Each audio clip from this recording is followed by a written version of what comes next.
الحمدللہ والصلاۃ والسلام علی رسول اللہ، اما بعد۔ رمضان کے اختتام پر صدقۃ الفطر ادا کرنا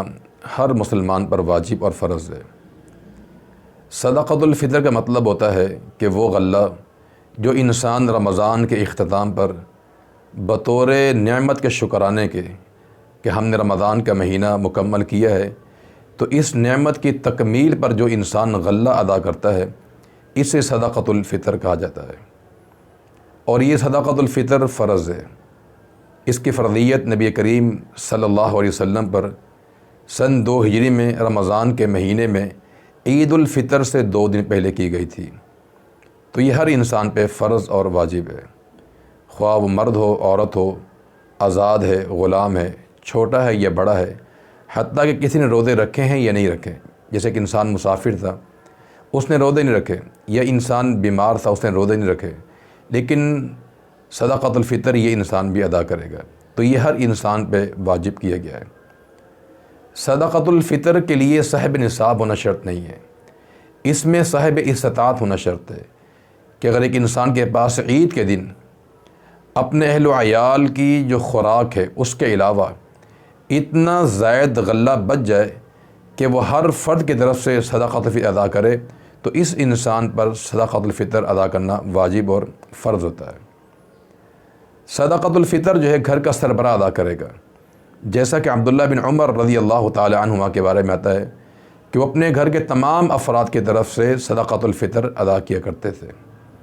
تو لہذا جو گھر کا سربراہ ہے، جو ذمہ دار ہے، اس پر یہ لازم ہے کہ ہر شخص کی طرف سے وہ صدقۃ الفطر کو ادا کرے گا۔ صدقۃ الفطر کے لیے افضل عمل یہ ہے کہ انسان بطور جنس ادا کرے۔ سال بھر اس کی جو چیز زیادہ استعمال میں آتی ہے خوراک کی شکل میں، وہ اسے اللہ کے راہ میں صدقۃ الفطر ادا کرنا چاہیے۔ جو سال بھر اس کی زیادہ خوراک استعمال میں آتی ہے، اگر وہ سال بھر میں آٹا زیادہ استعمال کرتا ہے تو وہ آٹا ادا کرے، اگر وہ چاول استعمال کرتا ہے تو چاول ادا کرے۔ چونکہ نبی کریم صلی اللہ علیہ وسلم کے زمانے میں زیادہ تر کھجور کا استعمال ہوتا تھا، اس لیے اس کھجور کی یعنی صدقۃ الفطر ادا کیا جاتا تھا، یا جو کا ادا کیا جاتا تھا۔ تو جس بھی معاشرے کے اندر جو چیز انسان کی بطور خوراک زیادہ استعمال ہوگی، انسان اسی کا صدقۃ الفطر ادا کرے گا۔ تو افضل عمل یہ ہے کہ انسان اجناس اور غلہ بطور صدقۃ الفطر انسان کو ادا کرنا چاہیے، اور اس کی جو مقدار اللہ کے پیغمبر نے بیان فرمائی ہے، وہ اس دور میں رائج الوقت جو ہے وہ 2.5 کلو کا حساب بنتا ہے، کہ 2.5 کلو کے حساب سے چاول ہے یا آٹا ہے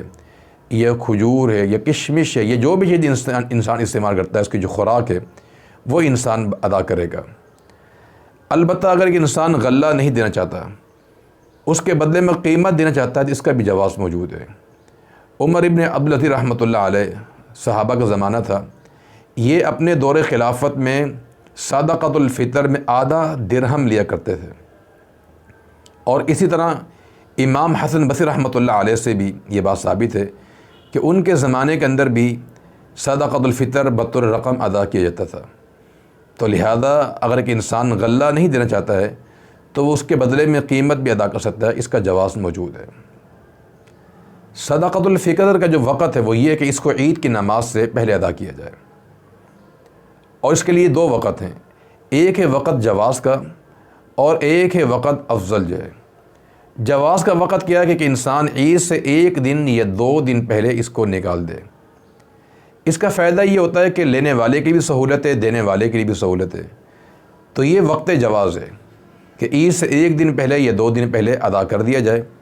جیسا کہ عبداللہ بن عمر رضی اللہ تعالی عنہما کے بارے میں آتا ہے کہ وہ اپنا فطرانہ جو ہے عید سے 2 دن پہلے وہ ادا کر دیا کرتے تھے۔ تو یہ جو وقت ہے ادائیگی کا یہ جائز ہے، اور ایک وقت افضل ہے کہ اس وقت انسان ادا کرے۔ وہ وقت کیا ہے کہ انسان جب عید کی نماز پڑھنے کے لیے جا رہا ہو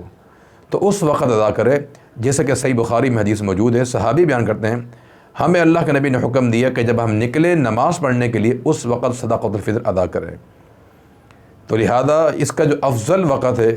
وہ عید کے دن نماز سے قبل اس کو ادا کرنا چاہیے، اور جواز کیا ہے کہ انسان 1 دن یا 2 دن پہلے بھی اس کو ادا کر سکتا ہے۔